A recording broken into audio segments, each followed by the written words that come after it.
Vitamin D. Vitamin D is called the sunshine vitamin. So I am out here in the sun. Typical freckly white guy. I am protecting myself from the sun. I've got a hat and sunglasses, sunscreen, long sleeve rash guard. The weird thing is protecting yourself from the sun also prevents your body from converting cholesterol into vitamin D. So let me show you this. Vitamin D, the scientific name is called cholecalciferol. All right, the name cholecalciferol is important because just like I mentioned, sun can convert cholesterol, the chole part, into the active form of vitamin D3. The calciferol part, just think of calcification of bones. So vitamin D is needed for putting calcium into bones in order to make it rigid and stiff. So the scientific name is cholecalciferol. Main function in the body is vitamin D helps mineralize your bones. So remember that your bones are made of a proteinaceous structure or outline, and then minerals like calcium, phosphorus, and to a lesser extent sulfur harden the bone. And calcium is probably the most important in terms of hardening bones.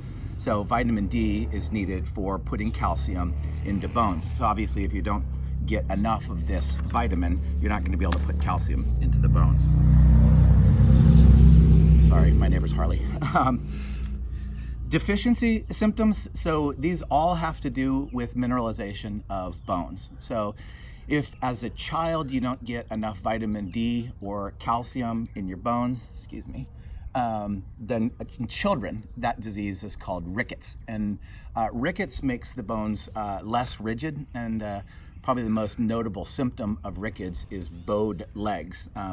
The bones in the legs aren't rigid enough to support body weight, so when the child learns to stand and walk, their legs bow outward, kind of like a cowboy or something like that that's been on a horse too long. So, although it's not on here, osteopenia, which means literally puny or wimpy bones, that's the form that we're most worried about in young adults, where they're not getting enough calcium, but there's not yet overt signs and symptoms. That's called osteopenia, and that would be diagnosed with a bone mineral density test. And then the one that most people are familiar with is full-blown osteoporosis, where there's actually pores or holes in the bone where calcium is supposed to be. So you need vitamin D in order to calcify bones. So there's a couple other things. When we get to calcium, we'll refer back to vitamin D because vitamin D and calcium obviously need to work together to make bones rigid and stiff. Oops. All right, good food sources. I said that vitamin D can be made from sunlight.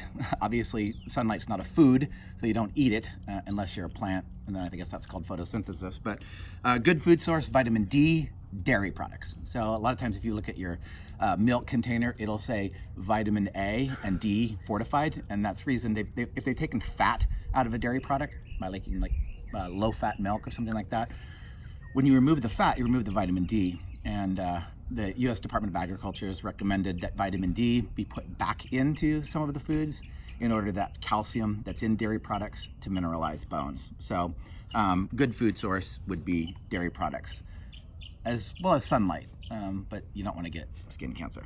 Good, all right, vitamin D.